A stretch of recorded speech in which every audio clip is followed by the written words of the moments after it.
আসসালামু আলাইকুম। এখন শুনবেন সংবাদ শিরোনাম।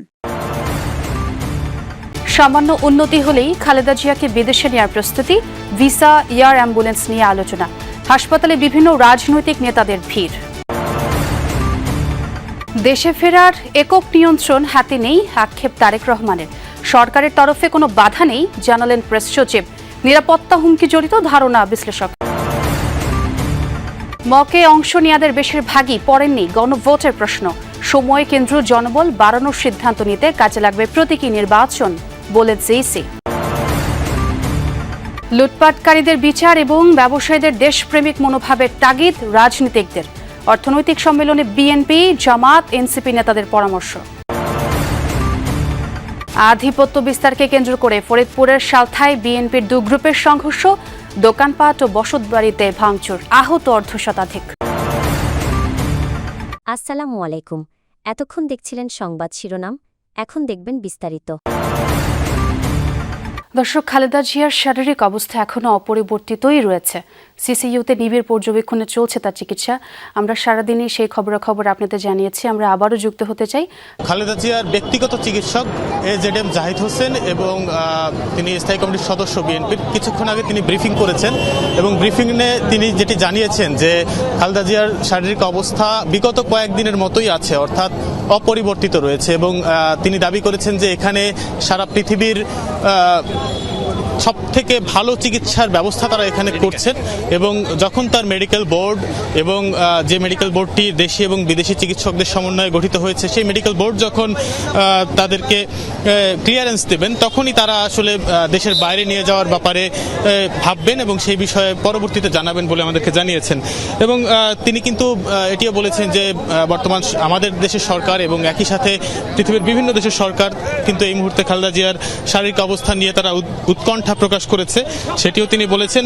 একই সাথে আপনি যে প্রশ্নটি করছিলেন যে বিএনপি যারা নেতাকর্মীরা রয়েছে তাদেরকে কিন্তু বিএনপির পক্ষ থেকে বারবারই অনুরোধ করা হয়েছে যাতে তারা এই জায়গায় এসে অবস্থান না করেন। কিন্তু আপনি দেখতেই পাচ্ছেন যে বিএনপির যারা নেতাকর্মীরা রয়েছে, বিভিন্ন অঙ্গ সংগঠনের নেতাকর্মীরা রয়েছে, একই সাথে অন্যান্য দলের যারা নেতারা রয়েছে তারাও কিন্তু হাসপাতালের সামনে ভিড় করছেন। আপনি প্ল্যাকার্ডের কথা বলছিলেন যে যাতে তারা এখানে অবস্থান না করে, সেই প্ল্যাকার্ড নিয়েও আসলে একটা বড় ভিড়ের এখানে তৈরি হয়েছে। মা খালেদা জিয়া গুরুতর অসুস্থ, তারপরও কেন দেশে ফিরছেন না বিএনপির ভারপ্রাপ্ত চেয়ারম্যান তারেক রহমান? সামাজিক মাধ্যমে এমন আলোচনার মধ্যে ফেসবুক পোস্টে তারেক রহমান নিজেই জানালেন, দেশে ফেরার তীব্র আকাঙ্ক্ষা থাকলেও তা বাস্তবায়নে একক সিদ্ধান্ত গ্রহণের সুযোগ অবারিত ও একক নিয়ন্ত্রণাধীন নয়। এমন বিবৃতিতে নানা প্রশ্ন জন্মালেও কোনো ব্যাখ্যা দিতে রাজি হননি বিএনপি মহাসচিব। বাংলাদেশ থেকে লন্ডনের দূরত্ব প্রায় ৮,০০০ কিলোমিটার। এই যাত্রাপথ কয়েক ঘন্টার হলেও ভার্চুয়ালি মা খালেদা জিয়ার শয্যা পাশেই সন্তান তারেক রহমান। প্রত্যেক মুহূর্তে মেডিকেল বোর্ড থেকে চিকিৎসার যাবতীয় আয়োজনে নিবিড় যোগাযোগ বিএনপির ভারপ্রাপ্ত চেয়ারম্যানের। স্ত্রী ডাক্তার জুবাইদা রহমানও মেডিকেল বোর্ডের সদস্য। তবুও দেশে ফিরে মায়ের পাশে সশরীরে না থাকায় সামাজিক মাধ্যমে সমালোচনায় বিদ্ধ তারেক রহমান। সেই মতামতকে সম্মান জানিয়ে ফেসবুক পোস্টে মায়ের জন্য দোয়া চেয়ে নিজের অবস্থান ব্যাখ্যা করেছেন তিনি। সেখানে তিনি বলেন, এমন সংকটকালে মায়ের স্নেহ স্পর্শ পাবার তীব্র আকাঙ্ক্ষা যে কোনো সন্তানের মতো আমারও রয়েছে, কিন্তু অন্য আর সকলের মতো এটা বাস্তবায়নের ক্ষেত্রে আমার একক সিদ্ধান্ত গ্রহণের সুযোগ অবারিত ও একক নিয়ন্ত্রণাধীন নয়। স্পর্শকাতর এই বিষয়টি বিস্তারিত বর্ণনার অবকাশও সীমিত। রাজনৈতিক বাস্তবতার এই পরিস্থিতি প্রত্যাশিত পর্যায়ে উপনীত হওয়া মাত্রই স্বদেশ প্রত্যাবর্তনে আমার সুদীর্ঘ উদ্বিগ্ন প্রতীক্ষার অবসান ঘটবে বলেই আমাদের পরিবার আশাবাদী। আধিপত্য বিস্তারকে কেন্দ্র করে ফরিদপুরের সালথায় বিএনপির 2 গ্রুপের সংঘর্ষ হয়েছে, আহত অর্ধশতাধিক। শনিবার ভোর 6টা থেকে বেলা 11টা পর্যন্ত বালিয়াগুট্টি বাজার এলাকায় সংঘর্ষ হয়। স্থানীয়রা জানান, আধিপত্য বিস্তার নিয়ে দীর্ঘদিনের বিরোধ ছিল উপজেলা বিএনপির সাবেক সিনিয়র যুগ্ম সাধারণ সম্পাদক খন্দকার খায়রুল বাশার আজাদ ও স্থানীয় বিএনপি নেতা নুরু মাতাব্বুরের। এরই জেরে আজ সকালে 2 গ্রুপের সমর্থকদের মধ্যে ধাওয়া পাল্টা হয়। এক পর্যায়ে 2 গ্রুপের সংঘর্ষ বাধে। এ সময় 20টির বেশি দোকানপাট ও বসতবাড়িতে ভাঙচুর চালানো হয়। পরে বেলা 11:30টার দিকে পুলিশ পরিস্থিতি নিয়ন্ত্রণে আনে। সংঘর্ষে দুপক্ষের 50 জন আহত হয়। তাদের ফরিদপুর মেডিকেল কলেজ হাসপাতাল সহ বিভিন্ন হাসপাতালে চিকিৎসা দেওয়া হয়েছে। ঘটনার পর এলাকায় অতিরিক্ত পুলিশও মোতায়েন করা হয়েছে। গণভোট সম্পর্কে বিন্দুমাত্র ধারণা না নিয়েই হ্যাঁ না ভোট দিয়েছেন ভোটাররা। কেউ জানেন না কোন বিষয়ে গণভোট, কেউ পুরোটা পড়তে অনাগ্রহী, আবার কারো হ্যাঁ না ভোট নির্ভর করছে দলের সমর্থনের ওপর। ইসি আয়োজিত মক ভোটের চিত্র এটি। সিইসি জানান, মক ভোটের ফলাফলের ওপর ভিত্তি করে সময়, ভোট কেন্দ্র, জনবল সহ যাবতীয় লজিস্টিক্স সমন্বয় করা হবে।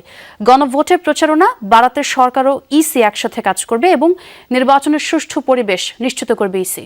জাতীয় সংসদ নির্বাচন এবং গণভোট একদিনে আয়োজনের কারণে আগেই চ্যালেঞ্জগুলো শনাক্ত করতে চাইছে নির্বাচন কমিশন। মক ভোটের ফলাফল বিশ্লেষণ করে কোথায় এবং কিভাবে সমন্বয় করতে হবে তা নির্ধারণ করবে ইসি। মক ভোটিং হলেও উৎসবমুখর ছিল পরিবেশ। নির্বাচনী পরিবেশ সুষ্ঠু রাখতে আইন শৃঙ্খলা রক্ষাকারী বাহিনীর উপস্থিতি ছিল চোখে পড়ার মতো। সকাল 8টা থেকে শুরু হয় ভোট গ্রহণ। ভোটার স্লিপ সংগ্রহের জন্য ভোট কেন্দ্র শেরেবাংলা সরকারি বালিকা উচ্চ বিদ্যালয়ের বাইরে 6টি বুথ স্থাপন করা হয়। নারী ও পুরুষদের জন্য পৃথক 4টি ভোট কক্ষ রাখা হয়েছিল। শুরুতে কম থাকলেও 10টার পর বাড়ে ভোটার। ত্রয়োদশ জাতীয় সংসদ নির্বাচনের প্রস্তুতি উপলক্ষে এই মক ভোটের আয়োজন করে কমিশন। ভোটার সংখ্যা 500 বিবেচনায় নিয়েই ছিল প্রস্তুতি। শুরুতে কিছুটা বিশৃঙ্খলা দেখা দেয়, কারণ কেন্দ্রের ভেতরের আইনকানুন সম্পর্কে জানতেন না আইন শৃঙ্খলা বাহিনীর সদস্যরা। দীর্ঘ সময় দাঁড়িয়ে থাকতে হয় ভোটারদের। নিয়ম অনুযায়ী হয়েছে, স্বচ্ছ ভোট হয়েছে। এর চেয়ে আর একটু ভালো হবে, কারণ প্রশাসন থাকবে আর নিরাপত্তা থাকবে। একজন মানে আমার ভোটটা আমি যদি স্বাধীনতাভাবে না দিতে পারি তা তো হলো না। সময় তো মনে বেশি লাগবে, আমরা অনেকক্ষণ দাঁড়িয়ে আছি, লাইন আগাচ্ছে না। গণভোট সম্পর্কে জানেনই না বেশিরভাগ ভোটার। কারো পড়তে অনীহা, আবার কারো নেই সময়। হাতে গোনা কজন পড়লেও বুঝতে পারেননি তারা। যেমন আমি ভালোবাসি বিএনপি, না মানে হলো বিএনপি, আর হ্যাঁ মানে হলো জামাত। আমি হাত দলে নাই। সময় তো মনে বেশি লাগবে, আমরা অনেকক্ষণ দাঁড়িয়ে আছি, লাইন আগাচ্ছে না। গণভোট সম্পর্কে জানেনই না বেশিরভাগ ভোটার। কারো পড়তে অনীহা, আবার কারো নেই সময়। হাতে গোনা কজন পড়লেও বুঝতে পারেননি তারা। যেমন আমি ভালোবাসি বিএনপি, না মানে হলো বিএনপি, আর হ্যাঁ মানে হলো জামাত। আমি হাত দলে নাই। আমাদের প্ল্যানিংয়ে যে গ্যাপসগুলো আছে, যে ঘাটতিগুলো আছে, এগুলো আমরা আজকে প্র্যাকটিক্যাল অভিজ্ঞতার ভিত্তিতে আমরা এগুলো মিট আপ করে ফেলবো। সরকার এবং ইলেকশন কমিশন মিলে ব্যাপক প্রচারণা চালাবে এই গণভোট নিয়ে। গণভোটের যে বিষয়গুলো, এটা আমাদের একটা প্রচারণার বিশাল অংশ জুড়ে থাকবে। লুটপাটকারীদের শাস্তি দিতে হবে, কিন্তু তাদের প্রতিষ্ঠান বন্ধ করলে বেকারত্ব বাড়বে। তাই যে কোনো সিদ্ধান্ত নেওয়ার আগে বিষয়টি খেয়াল রাখার পরামর্শ বিএনপি মহাসচিব মির্জা ফখরুল ইসলাম আলমগীরের। আর জামায়াত আমির বলেছেন, ব্যবসা টিকিয়ে রাখতে যে সরকারি ক্ষমতায় থাকে তাদের সাথে সখ্যতা গড়ে তোলে ব্যবসায়ীরা। এর দায় ব্যবসায়ীদের নয়, রাজনৈতিক দলের। ভবিষ্যতে কেউ যেন লুটেরা না হতে পারে, সে বিষয়ে পদক্ষেপ নিতে হবে। চতুর্থ বাংলাদেশ অর্থনৈতিক সম্মেলন 2025। শনিবার সকালে রাজধানীর একটি হোটেলে দৈনিক বণিক বার্তার উদ্যোগে এই সম্মেলনে আলোচনা হয় ব্যবসা, বিনিয়োগ ও সমষ্টিক অর্থনীতি নিয়ে। সম্মেলনের দ্বিতীয় ও শেষ অংশে অতিথিরা কথা বলেন অভ্যুত্থানের অর্থনৈতিক আকাঙ্ক্ষা ও অর্থনীতির গণতান্ত্রিকরণ বিষয়ে। কিন্তু তারপরেও বলবো, আমাদের সমস্যা তো অনেক বড়। এ সময় বিএনপি মহাসচিব অর্থনৈতিকভাবে দেশকে এগিয়ে নিতে তার দলের অবদানের কথা তুলে ধরেন। স্থায়ী কমিটির সদস্য আমির খসরু বলেন, টাকা ছাপিয়ে ঋণ নিয়ে কোনো অর্থনীতিকে টেকসই করা যায় না। আমাদের এই 15 বছর যারা লুট করেছেন, চুরি করেছেন, ব্যাংক ডাকাতি করেছেন, লুটপাট করে নিয়ে চলে গেছেন, তাদেরকে ধরেন, তাদেরকে শাস্তি দেন। কিন্তু তাদের যে ইন্ডাস্ট্রিগুলো আছে, তাদের যে শিল্প কলকারখানা আছে, সেগুলোতে যে হাজার হাজার মানুষ কাজ করছে, সেগুলো বন্ধ করে দিয়ে যে 14 লক্ষ বেকার হয়ে গেছে শুনলাম কিছুক্ষণ আগে, তারা যাবে কোথায়?